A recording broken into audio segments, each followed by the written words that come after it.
2026 সালে সোনার দাম বাড়ার সম্ভাবনাই বেশি থাকবে বলে বিভিন্ন আর্থিক প্রতিষ্ঠান এবং বিশেষজ্ঞরা পূর্বাভাস দিয়েছেন। তবে সোনার দাম নির্ভর করে অনেকগুলো আন্তর্জাতিক ও দেশীয় কারণের ওপর। অনেক বিশ্লেষক মনে করছেন 2026 সালে বিশ্বে বড় ধরনের আর্থিক সংকট বা অস্থিরতা দেখা যেতে পারে। ঐতিহাসিকভাবে অর্থনৈতিক সংকট বা মন্দার সময় বিনিয়োগকারীরা নিরাপদ আশ্রয় হিসেবে সোনার দিকে ঝোঁকেন, ফলে এর দাম বাড়ে। কিছু পূর্বাভাস অনুসারে এই পরিস্থিতিতে সোনার দাম 25% থেকে 40% পর্যন্ত বাড়তে পারে, যা ভারতে প্রতি 10 গ্রাম সোনার দামকে 1,62,500 টাকা থেকে 1,82,000 টাকার মধ্যে নিয়ে যেতে পারে।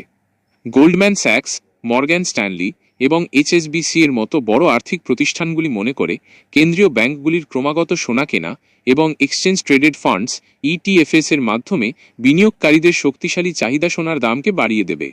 গোল্ডম্যান স্যাক্স 2026 সালের মধ্যে প্রতি আউন্স সোনার দাম প্রায় $4,900, ভারতীয় মুদ্রায় প্রতি 10 গ্রাম প্রায় 1,53,000 টাকা পর্যন্ত পৌঁছানোর পূর্বাভাস দিয়েছে। বিশ্বজুড়ে চলমান ভূ রাজনৈতিক উত্তেজনা এবং বাণিজ্য বিরোধ সোনার মতো নিরাপদ আশ্রয় সেফ হেভেন সম্পদের চাহিদা বাড়িয়ে তোলে। উচ্চ মুদ্রাস্ফীতি সোনার দাম বাড়াতে সাহায্য করে।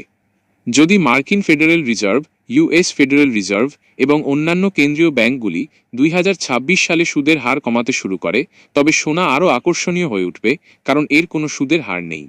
যদি বিশ্বব্যাপী সুদের হার দ্রুত বাড়ে এবং ডলার শক্তিশালী হয়, তবে তা সোনার দামের ওপর নেতিবাচক প্রভাব ফেলতে পারে।